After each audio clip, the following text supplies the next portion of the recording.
Okay, so my background really can be summed up into I was one of the first teachers to have a one-to-one classroom in the US. And because of that, and I had mine back in the 1900s in 1999.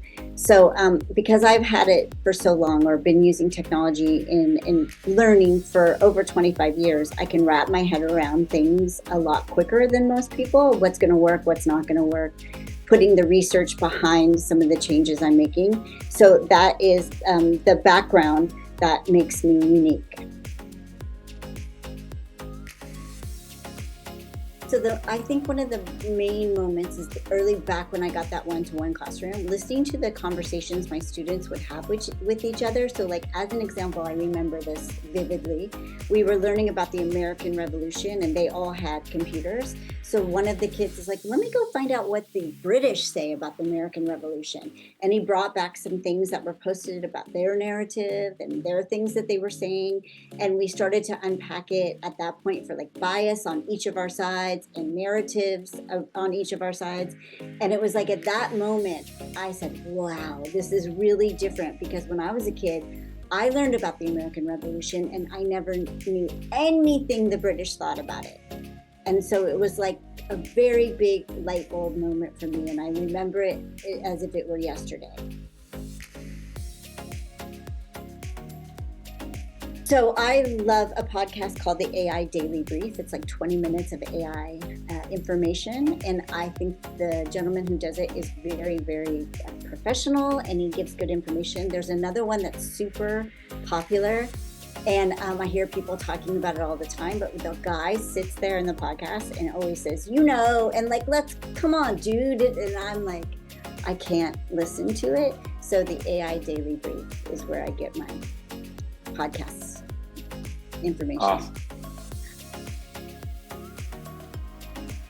So I hope that what educators get out of my book is that I'm looking at AI, not what is ChatGPT and what are these large language models. I do talk about that in my book for a moment, and that's not the important part. The important part is what can we do now that we have these tools to uplift education? And so I hear a lot of people saying, oh, I can use AI to write more test questions. And I personally am like, no, let's use AI so we never have to ask another test question again, because we're doing more personalized, more inquiry-based learning. We're not there yet. Many people haven't been able to make that shift, but that's what I'm trying to inspire in my book.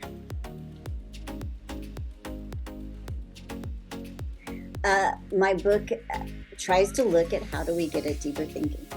And that is going to be one of the most important things we look at as AI becomes a thought partner and an intelligence that we have to deal with.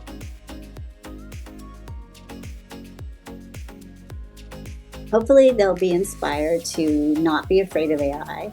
They'll think about AI as a partner in a student's education in terms of idea generation, getting those resources they need to do a bigger project.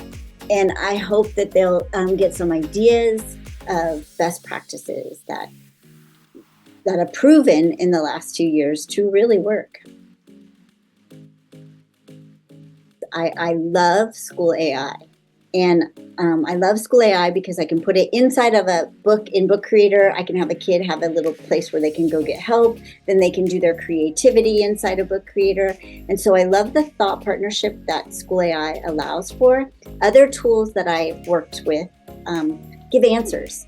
And that gives textbook vibes, right? I don't really want kids to get answers digitally the way we got them on pages in black and white when we were a kid. I want kids to ask bigger questions. I want them to have something around that can help get them unstuck. And that's where I'm looking at AI in education. So I often am not super impressed with the tools that give answers most of the time. I'm working on an AI literacy book with Matt Miller. Dang, now that's a drop right there. All right.